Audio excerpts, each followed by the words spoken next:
तो लास्ट इसमें हमने क्या देखा था, जो भी आयंस है यानी कटायंस और अनायंस उसके एग्जांपल देखे थे, मोनोवैलेंट, डायवैलेंट और ट्राइवैलेंट कटायंस और अनायंस इसके एग्जांपल हमने लास्ट इसमें देखे थे। आई होप आपने वो मेमोराइज कर लिए होंगे ताकि आज जो हम टॉपिक पढ़ने जा रहे हैं वो पढ़ने के लिए आपको आसानी हो। अगर नहीं हुए होंगे तो जो कुछ भी आपने लिखा है, जो एग्जांपल्स आपने लिखे हैं वो अपने सामने आप ओपन करके रख दीजिए ताकि जब हम फॉर्मूले लिखेंगे तब आपको आसानी होगी। अगर नहीं लिखे होंगे तो जो टेक्स्ट बुक है वो टेक्स्ट बुक के पेज टेक्स्ट बुक जो दिया है आपको एस्टर या फिर एनसीईआरटी उसमें भी आप देख सकते हो। तो ठीक है, मैंने आपको क्या पढ़ाया था लास्ट इसमें, कटायंस और अनायंस। तो देखो जो एग्जांपल्स आपने लिखे होंगे उसे अगर आप केयरफुली ऑब्जर्व करोगे तो आपको मिलेगा कि जो भी कटायंस है उसमें almost all examples are of metals. आप वहां देख सकते हो जो भी कटायंस के एग्जांपल्स आपने लिखे हैं वो मोस्ट ऑफ दी क्या है, मेटल्स है। और जो भी अनायंस के एग्जांपल्स आपने लिखे हैं उसमें मोस्ट ऑफ दी एग्जांपल जो है वो किसके हैं, नॉन मेटल्स के हैं। तो इससे हम क्या कंक्लूड कर सकते हैं कि जो मेटल्स होते हैं वो पॉजिटिवली चार्ज आयन फॉर्म करते हैं, दैट इज कटायंस, और जो नॉन मेटल्स होते हैं वो निगेटिवली चार्ज आयंस फॉर्म करते हैं, that is anions. So metal forms the cation and the non metal forms दी अनायन। तो हमें पता है पॉजिटिव और निगेटिव चार्जेस जो करते हैं एक दूसरे को क्या करते हैं, अट्रैक्ट करते हैं। तो मेटल्स और नॉन मेटल्स यानी कटायंस और अनायंस इनके बीच में भी क्या रहेगा, फोर्स ऑफ अट्रैक्शन रहेगा। ये दोनों एक दूसरे की तरफ क्या होंगे, अट्रैक्ट होंगे और उनके बीच में बॉन्ड फॉर्म हो जाएगा। क्या होगा उनके बीच में, मेटल और नॉन मेटल के बीच में, नॉन मेटल के बीच में क्या होगा, बॉन्ड फॉर्म हो जाएगा because metal is positively charge and non metals are negatively charge. तो इनके बीच में इलेक्ट्रोस्टैटिक फोर्स ऑफ अट्रैक्शन हो जाएगा, उसके बीच में यहाँ पे बॉन्ड फॉर्म हो जाएगा। Bond is nothing but the force which bind the element together. जो भी एलिमेंट एलिमेंट या आइटम एक दूसरे के पास आते हैं उनको पकड़ के रखने के लिए, पकड़ के जो फोर्स रखता है उसे क्या बोला जाता है, bond. Bond is the force which binds the atoms together. तो यहाँ पे उनके बीच में बॉन्ड फॉर्म हो जाएगा और यहाँ पे आयंस के बीच में बॉन्ड फॉर्म हो रहा है, इसलिए इस बॉन्ड को बोला जाता है आयोनिक बॉन्ड और इस तरह के कंपाउंड को बोला जाता है आयोनिक कंपाउंड। तो जब कभी भी आपको किसी एग्जांपल में नॉन मेटल और मेटल इनके बीच में अगर बॉन्ड दिखा तो आप समझ जाइएगा कि ये कौन सा कंपाउंड है, आयोनिक कंपाउंड है, क्योंकि वहां पे आयंस फॉर्म हुए थे और वो अट्रैक्ट हुए हैं। ठीक है, तो अभी हमें यही देखना है कि ये जो आयोनिक कंपाउंड्स होते हैं इनके फॉर्मूले कैसे लिखे जाते हैं।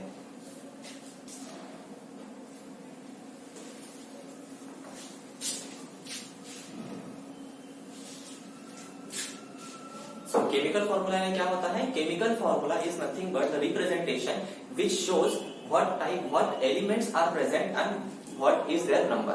केमिकल फॉर्मूला में क्या बताया जाता है कि कौन से एलिमेंट्स यानी एटम्स प्रेजेंट है और वो कितने नंबर में प्रेजेंट है। फॉर एग्जांपल वाटर का फॉर्मूला आपको पता होगा, वाटर का फॉर्मूला क्या है, H2O। वाटर का केमिकल फॉर्मूला है H2O। क्या शो कर रहा है ये कि water consist of 2 atoms of hydrogen and 1 atom of oxygen. ठीक है, सिमिलरली हाइड्रोक्लोरिक एसिड जो रहता है उसका फॉर्मूला रहता है HCl। क्या शो करता है इसका फॉर्मूला कि it consist of 1 atom of hydrogen and 1 atom of chlorine.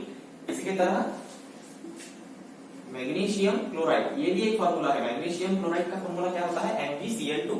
क्या शो करता है, एक मैग्नीशियम एटम है और 2 क्लोरीन एटम है। तो इस तरीके से केमिकल फॉर्मूला हमें क्या बताता है, the atoms or elements which are present and with their number। Okay, तो वो नंबर हमें कहाँ लिखना है, नीचे लिखना है, सबस्क्रिप्ट में लिखना पड़ता है। यानी क्लोरीन आइटम कितने हैं, 2, इसलिए हमने यहाँ पे सबस्क्रिप्ट में यहाँ पे 2 लिखा है। तो इसी तरीके से हमें आयनिक कंपाउंड के फॉर्मूले कैसे लिखने हैं ये अभी हम देखते हैं।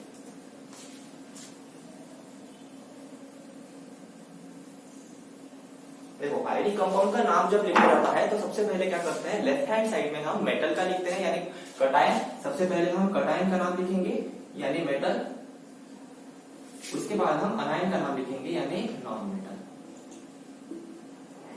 जो भी कटायन का नाम है वो एज इट इज लिखेंगे, जैसा मेटल का नाम है वही हम लिखेंगे। और अनायन का नाम जो है उसके एंडिंग में हम IDE लगाते हैं, IDE या फिर ATE, इस तरह से। और कुछ एग्जांपल है IDE, ATE, इस तरह से हम एंडिंग में इसके लगाते हैं। फॉर एग्जांपल मैं बताता हूं आपको, ये देखो NaCl, ये क्या है, सोडियम क्लोराइड है। इसका नाम कैसे लिखते हैं हम, सोडियम। देखो मैंने बोला था कटायन का नाम क्या करेंगे हम, स्टार्टिंग में लिखेंगे, लेफ्ट हैंड साइड में लिखेंगे कटायन का नाम। कटायन इज सोडियम, तो हम एज इट इज लिख दिया, उसमें कुछ चेंज नहीं किया। बट अनायन का जो नाम रहेगा, ये क्लोरीन है तो क्लोरीन का हम क्या करेंगे, क्लोराइड करेंगे। तो इस तरीके से आयनिक कंपाउंड के नाम लिखे जाते हैं। कटायन का नाम तो एज इट इज लिखेंगे, मेटल का नाम हम जैसे के वैसा लिखेंगे, बट अनायन जो रहेगा उसके एंडिंग में हम आईडीई या फिर एटीई इस तरह के ये एंडिंग में हम लगाते हैं यहाँ पे। तो आपको अगर ये याद नहीं रहा, बट मैंने आपको बताया था कि जो कटायंस और अनायंस के एग्जांपल्स हमने देखे थे, मोनोवैलेंट, डाइवैलेंट, ट्राइवैलेंट, अगर उसके नाम आपने याद कर लिए हैं तो आपको ये लिखने के लिए ज्यादा दिक्कत नहीं जाएगी। अभी इसके ऊपर आपको क्वेश्चंस कैसे आएंगे एग्जाम में? एग्जाम में आपको आएगा write down the chemical formula of certain compound. For example यहाँ पे हम बोलते हैं sodium chloride, write down the chemical formula of sodium chloride, तो उसका आपका क्या लिखना पड़ेगा? केमिकल फार्मूला लिखना पड़ेगा। तो केमिकल फार्मूला लिखने के लिए एक टेक्निक दी गई है आपको। आयनिक कंपाउंड का केमिकल फार्मूला लिखने के लिए एक टेक्निक दी गई है जिसे बोला जाता है क्रॉस ओवर वैलेंसी।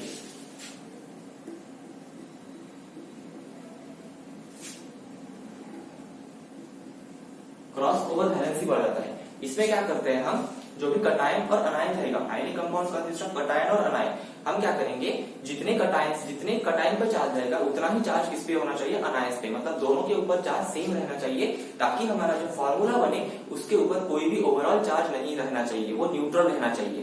देखो कटायंस और अनायंस दोनों के ऊपर सेम चार्ज आना चाहिए ताकि पूरा का पूरा जो कंपाउंड बनेगा हमारा, जो भी फॉर्मूला बनेगा उसके ऊपर कोई भी ओवरऑल चार्ज नहीं रहना चाहिए। It should be neutral. For example हम सोडियम क्लोराइड का एग्जांपल फिर से बताता हूं मैं। Write down the formula of sodium chloride. आप भी क्या करिए, अपना नोटबुक निकालिए, उसमें जो भी मैं एग्जांपल्स यहाँ पे लूंगा वो आपको अपने बुक में नोट डाउन करने हैं। देखो सोडियम क्लोराइड का फॉर्मूला लिखने के लिए हम क्या करेंगे, पहले तो जो नाम दिया है वो लिख लो, उसके बाद हम लिखेंगे साइड में सिंबल और उसके बाद उसके ऊपर चार्ज। मैंने बोला था आपको कि सिंबल आपको लर्न करना है, उसका नाम और चार्ज, ये तीनों चीजें आपको लर्न करनी थी। देखो सोडियम का सिंबल क्या है? Na। क्लोराइड का सिंबल Cl। अभी सोडियम के ऊपर चार्ज कितना है? सोडियम के ऊपर चार्ज कितना है बताइए?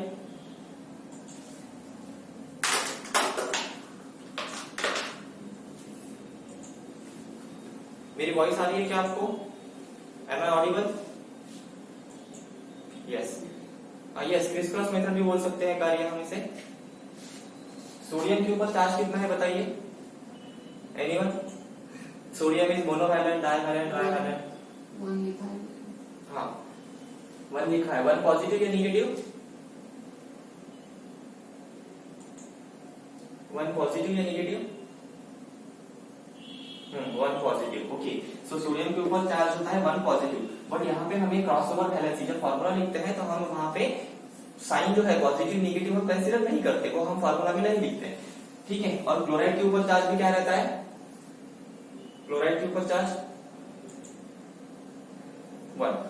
ठीक है। तो देखो दोनों के ऊपर चार्ज क्या है? वन वन है। अभी क्रॉस ओवर वैलेंसी जो रहती है उसमें हम क्या करते हैं, यहाँ इसकी वैलेंसी जो है सोडियम को हम मल्टीप्लाई करते हैं क्लोराइड की वैलेंसी के साथ, और क्लोराइड को हम मल्टीप्लाई करेंगे सोडियम की वैलेंसी के साथ। तो यहाँ पे हम क्रिस क्रॉस मेथड या फिर क्रॉस ओवर वैलेंसी हम करते हैं यहाँ पे। तो यहाँ पे क्या हुआ, इसका फॉर्मूला देखो, Na1 और Cl1। सोडियम 1 है और क्लोराइड 1 है, Na1Cl1। तो हम यहाँ पे यूजुअली फॉर्मूला में जब भी कोई एटम अगर 1 है तो वहां पे हम 1 नहीं लिखते, तो हम सिंपली NaCl इस तरह से लिख सकते हैं। तो ये हो गया उसका formula NaCl। Voice is breaking? Okay, let me reload the page.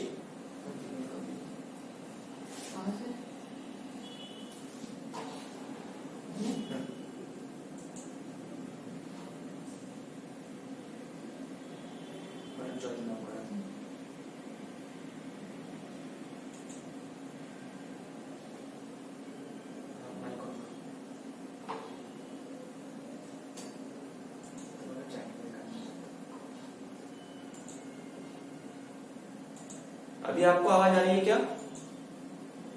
Now am I audible? Yes और नो? यस। ओके, तो देखो इस तरह से क्रॉस ओवर वैलेंसी में क्या करते हैं, हम एक एलिमेंट को हम मल्टीप्लाई करते हैं दूसरे के वैलेंसी के साथ। ठीक है। Na को हमने 1 से मल्टीप्लाई किया और इस Cl को इस 1 से मल्टीप्लाई किया, तो ये हो गया NaCl। अब यहाँ पे दोनों की वैलेंसी सेम थी इसलिए हमें कोई ज्यादा फर्क नहीं आया। तो हम दूसरा एग्जांपल देखते हैं ताकि और क्लियर हो जाए।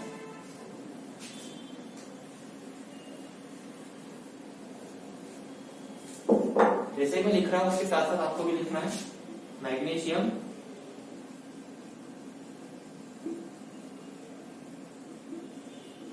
ब्रोमाइड।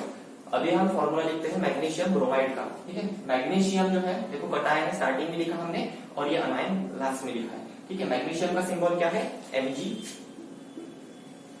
और ब्रोमाइड का सिंबल क्या है, Br। मैग्नीशियम के ऊपर चार्ज कितना रहता है बताओ कोई, 2, करेक्ट। मैग्नीशियम के ऊपर चार्ज 2 रहता है और ब्रोमाइड के ऊपर रहता है 1, तो इसे मल्टीप्लाई करोगे, देखो Mg1 क्या फॉर्मूला आएगा, Mg1 और ये Br2, इसे इसके साथ मल्टीप्लाई करो, Br2। अभी मैंने बताया कि 1 लिखने की जरूरत नहीं रहती, तो हम वहां पे 1 नहीं लिखेंगे। मैग्नीशियम ब्रोमाइड का फॉर्मूला क्या हो गया, MgBr2। ये समझ में आया, ओके करेक्ट, ठीक है। इस तरीके से आपको एग्जाम में भी अगर क्वेश्चन आए फॉर्मूला लिखो, तो इस तरीके से आपको सिंबल और चार्ज लेके क्रॉस ओवर एनालिसिस करके आपको शो करना पड़ेगा।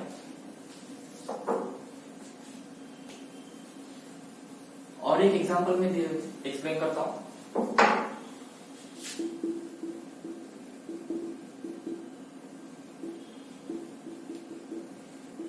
एल्यूमिनियम ऑक्साइड, इसका फॉर्मूला डिराइव कर सकते हो क्या, देखो इसका फॉर्मूला करके दिखाओ और कमेंट बॉक्स पे कमेंट करो।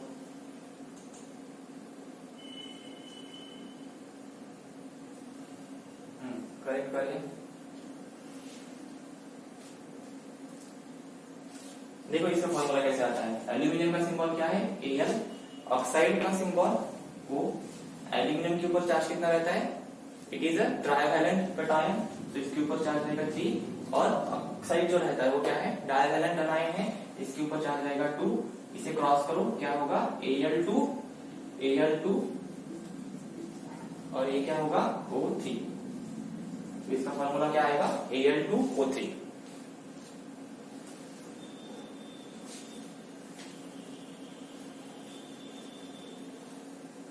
अभी दूसरा एग्जांपल करो, एल्यूमिनियम हाइड्रोक्साइड, इसका फॉर्मूला लिख के बताओ। अभी ये सभी बुक में आपको करने हैं।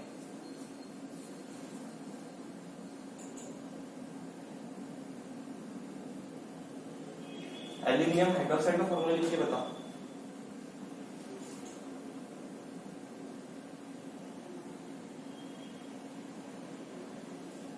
और कुछ सिलेक्टेड स्टूडेंट ये आंसर दे रहे हैं, बाकी भी क्या कर रहे हैं,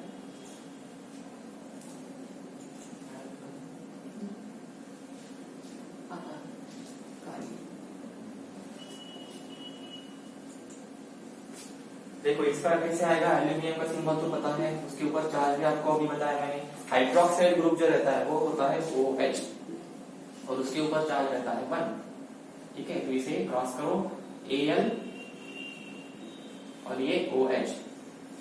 अभी देखो यहाँ पे ये O और H, ये दोनों के ऊपर चार्ज रहेगा 3, ऐसे नहीं दिखाना है आपको, अगर ऐसे दिखाया आपने तो ये गलत हो गया।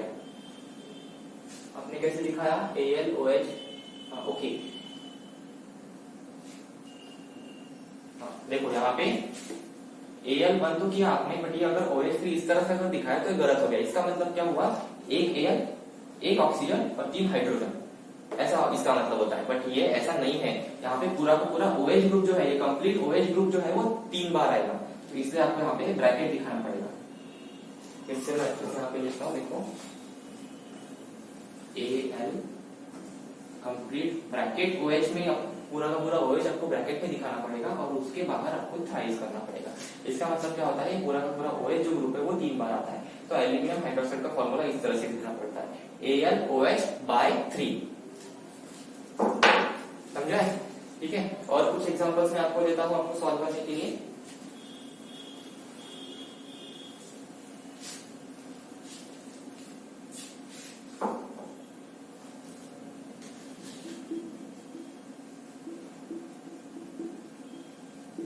इसका फॉर्मूला लिख के बताओ, मैग्नीशियम नाइट्रेट, मैग्नीशियम नाइट्रेट का फॉर्मूला लिख के बताओ।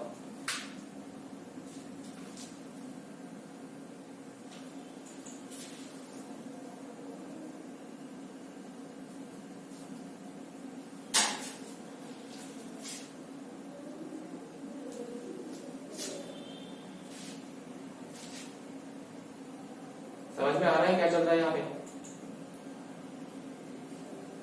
मैग्नीशियम नाइट्रेट का फॉर्मूला आपने लर्न नहीं किए क्या?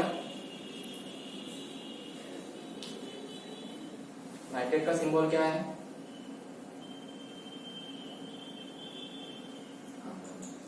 Mg2। गलत हो गया आकांक्षा। नाइट्रेट का सिंबल देखो। करेक्ट है। देखो मैग्नीशियम का सिंबल जो है वो क्या है?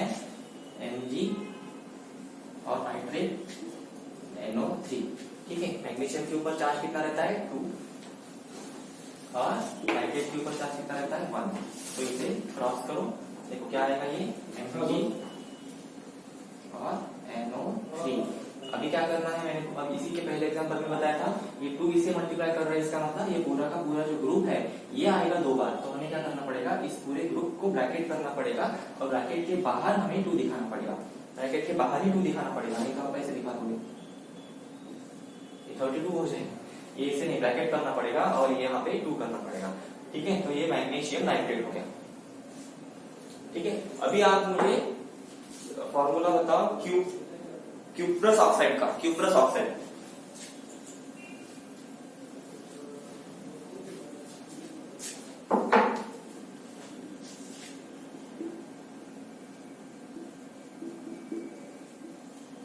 क्यूप्रस ऑक्साइड का फॉर्मूला बताओ।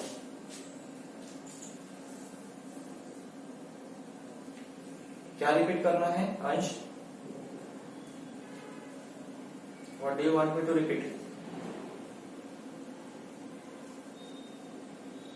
तब तक मैं रिपीट करता हूं, आप बताइए क्या रिपीट करना है, तब तक मैं आपको रिपीट कर दूं। बाकी लोग क्यूप्रस ऑक्साइड का फॉर्मूला लिखो।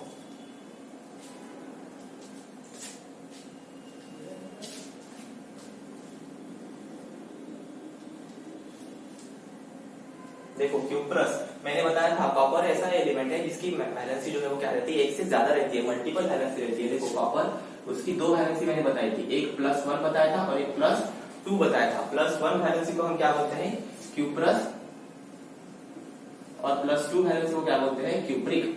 मैंने आपको याद रखने के लिए ट्रिक भी बताई थी, जिसकी वैलेंसी कम उसे OUS लगा दो और अगर वैलेंसी ज्यादा है तो IC लगा दो। ठीक है, तो ये क्यूप्रस है। क्यूप्रस का चार्ज कितना है? 1 और ऑक्साइड का चार्ज कितना रहेगा? 2। ठीक है, पहले सिंबल नहीं लिखे मैंने, देखो सिंबल Cu और O। ठीक है, चार्ज इसके ऊपर 1 और ऑक्साइड के ऊपर चार्ज 2, तो ये क्रॉस हो जाएगा इस तरह से और ये हो जाएगा Cu2O। ये हो गया हमारा क्यूप्रस ऑक्साइड। इसी तरीके से अभी क्यूप्रिक ऑक्साइड का फॉर्मूला बताओ। क्यूप्रिक ऑक्साइड Cu2O जिन्होंने लिखा इसका आंसर वो करेक्ट है। अभी क्यूप्रिक ऑक्साइड बताओ।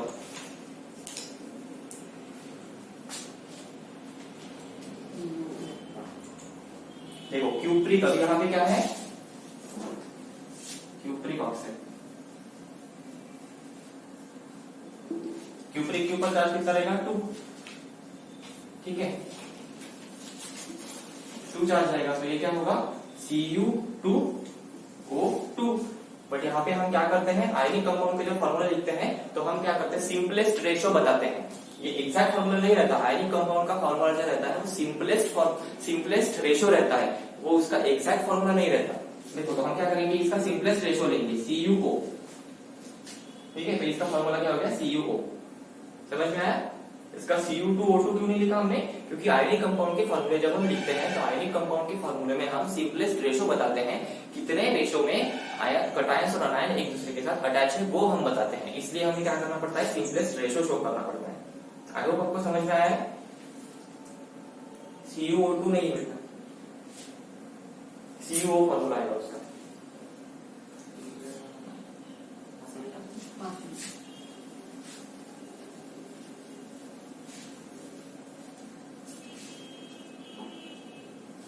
ठीक है, तो इतने एग्जांपल्स आई होप आपके लिए काफी होंगे। और कुछ एग्जांपल लेने हैं क्या? यस और नो? या फिर नेक्स्ट इसमें प्रोसीड करूं मैं? नेक्स्ट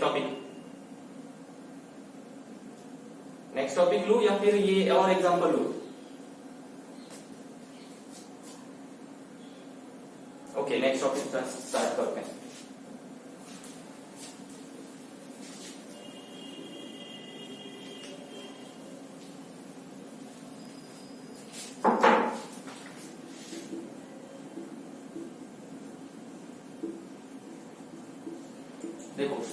मैंने आपको वीडियोस में एक्सप्लेन किया था एटॉमिक मास के बारे में, मैंने आपको बताया था एटॉमिक मास क्या होता है, जो एटम रहता है उसका मास। और उसकी डेफिनेशन मैंने कैसे बताई थी, अगर हमें किसी एटम का मास हमें अगर कैलकुलेट करना है तो हम डायरेक्टली तो उसका मास कैलकुलेट नहीं कर सकते, वो इतना स्मॉल रहता है तो हम डायरेक्ट उसका वेट तो नहीं ले सकते। तो हम क्या करते हैं, उसका वेट हम कंपेयर करते हैं किसी दूसरे एटम के साथ। तो हमने कंपैरिजन के लिए कौन सा एटम लिया था, कार्बन 12 का। कार्बन 12 का एटम हमने लिया था और इसकी इस एटम के साथ हमने उसे कंपेयर किया था। इसका वेट कितना रहता है, कार्बन 12 एटम जो रहता है इसका मास जो है वो हमने असाइन किया है 12 यूनिट्स। इसका मास कितना हमने अज्यूम किया है 12 यूनिट्स। और हम बाकी के जो एलिमेंट्स है उसका मास हम इसके साथ कंपेयर कर रहे हैं, मतलब बाकी कोई भी एलिमेंट है उसका मास इस कार्बन 12 एटम के मास से कितना ज्यादा है या कितना कम है वो हम वहां पे कैलकुलेट करते हैं। ठीक है, तो मॉलिक्यूलर मास में भी क्या रहेगा, मॉलिक्यूलर मास में भी हमें डायरेक्टली कैलकुलेट नहीं करते, हम क्या डायरेक्टली हम अगर डेफिनेशन लिखने की होगी तो हम क्या कर सकते हैं कि molecular mass is the mass which is of a molecule और compound which is compared with the carbon 12 atom. Carbon 12 atom के साथ हम उसका मास जो है वो क्या करते हैं, कंपेयर करते हैं। तो अभी आपको एग्जाम में क्वेश्चन आ सकते हैं मॉलिक्यूलर मास कैलकुलेशन की। मॉलिक्यूलर मास कैलकुलेट करने के लिए आपको आएगा तो आपको क्या करना पड़ेगा, उस मॉलिक्यूल में जितने भी एटम्स है उनकी मास की सम करनी पड़ेगी। फॉर एग्जाम्पल मेरे पास H2O है और आपको बोला है कि इसका मास क्या है, आप कैलकुलेट करो। इसका मास कैलकुलेट करने के लिए हमें क्या करना पड़ेगा, मास ऑफ H2O क्या करेंगे हम, इसमें जितने भी एटम्स रहेंगे, इसमें जितने भी एटम्स हैं उस एटम्स के हम क्या करेंगे, सम करेंगे। जितने भी इसमें एटम्स है उसके क्या करेंगे, सम करेंगे। सबसे पहले इसमें कौन सा एटम है, हाइड्रोजन है और ऑक्सीजन है। ठीक है, mass of hydrogen plus mass of oxygen. Hydrogen कितना है, 2 है, तो हम क्या करना पड़ेगा, हाइड्रोजन का मल्टीप्लाई बाय 2 करना पड़ेगा और ऑक्सीजन का मास देना पड़ेगा। हाइड्रोजन का मास रहता है 1 यूनिट। मैंने बताया था एटॉमिक मास का यूनिट हमने क्या लिया था, पहले AMU लेते थे, पहले एटॉमिक मास यूनिट इस तरह से क्या करते थे, उसका यूनिट देते थे। बट अभी क्या करते हैं, simply U, it is the unit for atomic and molecular mass. ठीक है, तो हाइड्रोजन का मास कितना है, 1 यूनिट है, इसे 2 से मल्टीप्लाई करो, प्लस ऑक्सीजन का कितना है 16, तो यहाँ पे कितना हो जाएगा 18 यूनिट्स। ये हो जाएगा 18 यूनिट्स। 18 यूनिट्स किसका मास हो जाएगा, वाटर का। ये समझ में आया मॉलिक्यूलर मास कैसे कैलकुलेट करते हैं। Molecular mass is calculated by taking the sum of all the atoms which are present in that molecule. उस मॉलिक्यूल में जितने भी एटम्स प्रेजेंट है उसकी क्या करते हैं, हम मास की सम लेते हैं।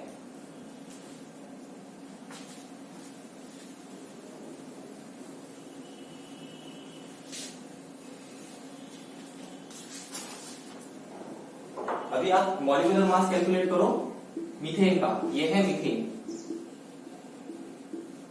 इसका मॉलिक्यूलर मास कैलकुलेट करो और मुझे बताओ। Voice is breaking.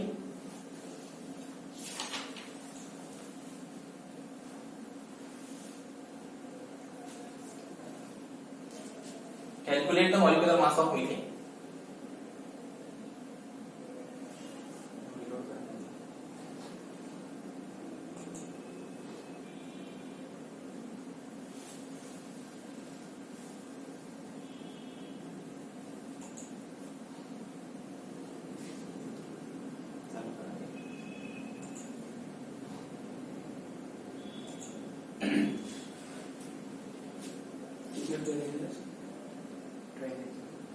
मीथेन का कैसे कैलकुलेट करोगे, देखो मास ऑफ कार्बन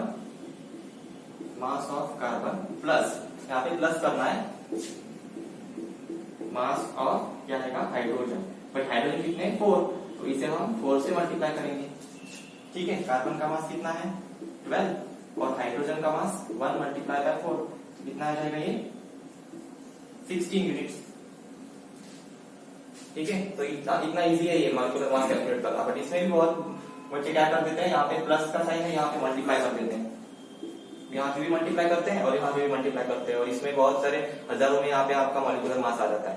बट यहाँ पे आपको क्या करना है, एडिशन करनी है। मल्टीप्लाई किसके साथ करना है, जितने एटम्स होंगे वो मल्टीप्लाई करो, बट फाइनली आपको क्या करना है, यहाँ पे एडिशन ही करनी है। समझ में आया। तो और कुछ एग्जाम्पल्स मैं आपको दे दूंगा व्हाट्सएप पे, वो आप लिख के मुझे सेंड कर देना। ओके, समझ में आया आज का जो पढ़ा है वो समझ में आया। Yes, okay. ठीक है, थैंक यू, आज के लिए इतना काफी है।